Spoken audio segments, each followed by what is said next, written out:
তো বন্ধুরা দেখো, সকালবেলা ঘুম থেকে উঠতে না উঠতেই দেখি ফ্লিপকার্ট থেকে আমার একটা খুবই প্রিয় পার্সেল চলে এসেছে। আমি তো এমনিতে লেট করে ঘুম থেকে উঠি, তোমরা যে আমার ভিডিও দেখলে জানো। তো ঘুম থেকে ওঠার পরই দেখি আমার পার্সেল এসে আমার ঘরে রেডি। তো চলো পার্সেলটা ওপেন করে দেখা যাক কী ভিতরে আছে। আমি তো জানি, তোমরাও দেখো। আর খুবই আমার একটা প্রিয় জিনিস, যেটা ছাড়া আমার ভিডিও করা অসম্পূর্ণ, আশা করি বুঝতেই পেরেছো। তো চলো পার্সেলটা আনবক্স করা যাক।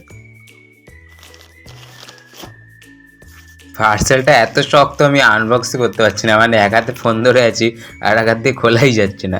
তো যাই হোক, একটু ফোনটা রেখে খুলে নিলাম। দেখো, এরপরে ভিতরে আরও একটা বাক্স আছে দেখছি। তো এই বাক্সটার ভিতরে দেখা যাক কি আছে নাকি। যা আছে খুবই ভালো একটা জিনিস আছে, তোমরাও চাইলে অর্ডার দিতে পারো। দামটা লাস্টে বলছি, খুবই কম দাম এবং জিনিসটাও খুব সুন্দর। তো বুঝেই গেছো আশা করি ভিতরে কি আছে। অ্যাকচুয়ালি আমি একটা স্ট্যান্ড অর্ডার করেছিলাম, কারণ স্ট্যান্ড ছাড়া ভিডিও করা একদমই অসম্ভব। যারা মোটামুটি ব্লগ বানায়, ডেলি ব্লগ বানায়, তাদের মানে সবসময় তো ফোন ধরার লোক খুঁজে পাওয়া যায় না, স্ট্যান্ড দরকার হয়। তো একটা স্ট্যান্ড অর্ডার দিয়েছি, স্ট্যান্ডটার দাম খুবই কম নিয়েছে, যেটা সত্যি কথা, মাত্র 136 টাকা।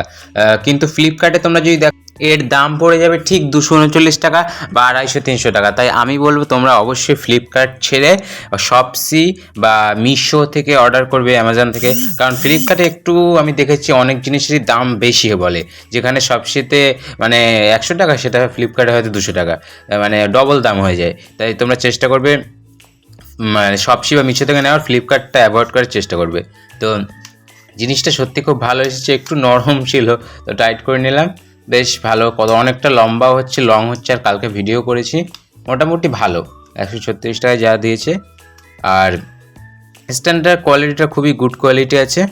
আমি তোমাদের এই স্ট্যান্ডের লিঙ্কটা কমেন্ট বক্সে দিয়ে দেবো, ওখানে নাহলে ডেসক্রিপশানে, তোমরা দেখে নিও। তো আজকের মতো টাটা, দেখা হচ্ছে নেক্সট কোনো ব্লগে। আর স্ট্যান্ডটা কেমন হয়েছে অবশ্যই একটা কমেন্ট করে জানাবে। চ্যানেলে নতুন হয়ে থাকলে চ্যানেলটা সাবস্ক্রাইব করে দেবে। আজকের মতো টাটা। আর দেখো, স্ট্যান্ডটা যেখানে সেখানে রেখে তুমি ভিডিও করতে পারবে, খুবই ভালো। মানে ওই লম্বা বড় স্ট্যান্ড থেকে একটা শর্ট স্ট্যান্ড রাখা খুবই ভালো। দেখো, যেখানে সেখানে একদম সেট করে ভিডিও করে নিতে হবে। তো আজকের মতো টাটা, দেখা হচ্ছে পরে কোনো ব্লগে।